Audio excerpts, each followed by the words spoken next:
This novel proves war literature can still shock the heart. Barker turns history into living nerve, plot, and pacing. Barker compresses vast history into tight, urgent narrative beats. The Ghost Road continues the story of Billy Pryor and Dr. Rivers. Pryor prepares to return to France, craving action despite worsening asthma.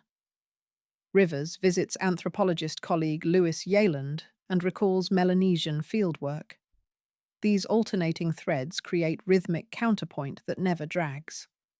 Scenes shift quickly, echoing the front's chaos and medical ward's tension. Yet each chapter ends on an image that demands reflection.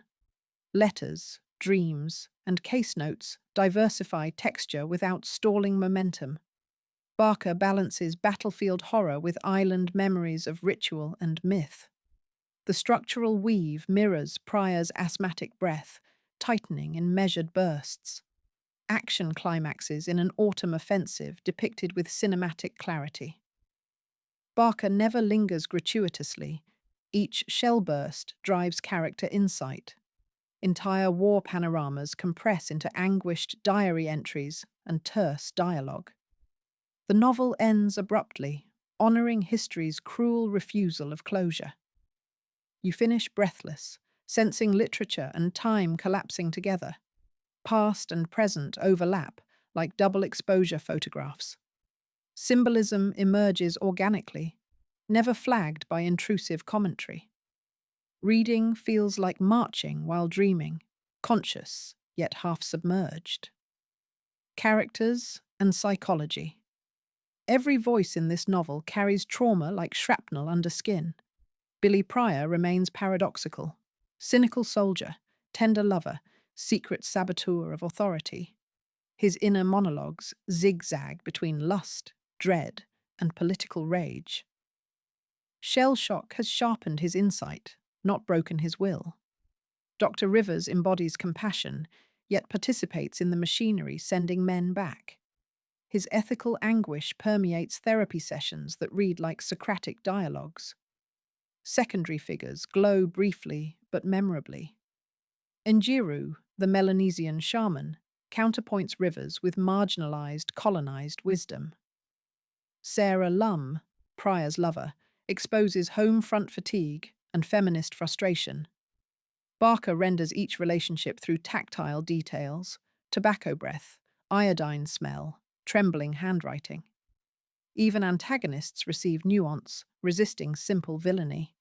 Captain Manning's cruelty surfaces from dread of his own fragility. These layered portraits ground the war's enormity in specific, human stakes. Psychological realism keeps symbolism from drifting into abstraction. You believe these people lived, suffered, and still haunt the century. Even brief cameos, like the conscientious objector, widen the moral lens. Each personality refracts the war's light differently, forming a broken prism. This diversity keeps empathy active, never settled. Themes and ideas. Barker interrogates masculinity, empire, and memory with surgical precision. War here is both industrial apocalypse and archaic rite of passage. Rivers's anthropology parallels trench warfare, exposing sacrifice as social performance. The Melanesian funerary rituals mirror European patriotic ceremonies, unsettling assumptions of civilization. Sexual politics thread through every encounter.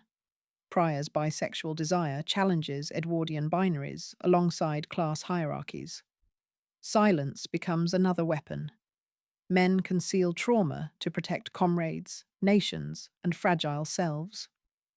Barker links repression with imperial rule. Both demand controlled narratives. Dream sequences fracture chronology, illustrating how memory refuses official order. Ghosts, therefore, are not spirits, but unresolved stories demanding witness. The title's road leads from village ritual to Flanders mud to modern conscience. Barker never preaches. She juxtaposes scenes and trusts readers to connect. The cumulative effect is philosophical yet visceral. You finish questioning every national myth you inherited. Religion, science, and superstition converse without a moderator.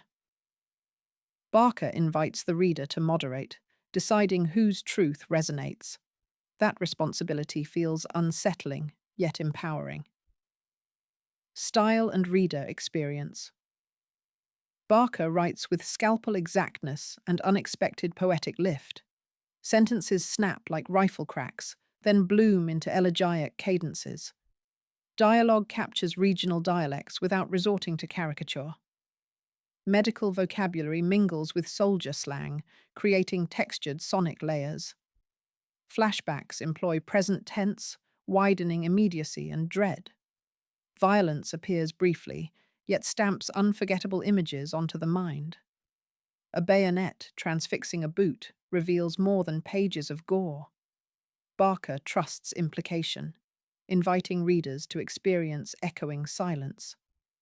Pacing quickens through clipped paragraphs as the offensive nears. Short chapters encourage compulsive reading despite emotional weight. You may pause often, not from boredom, but from moral vertigo. Audiobook narration by Peter Firth enhances character nuance without theatrical excess. However, print layout allows lingering over layered motifs. Either format rewards close, unhurried engagement. Expect a novel that stretches empathy and lingers like disturbed air. Humor flickers occasionally, dark but necessary for survival. A filthy joke inside a dugout can crack the surrounding despair. Such tonal shifts keep the narrative human, not merely literary. Read the full article in the description for expanded analysis and sources.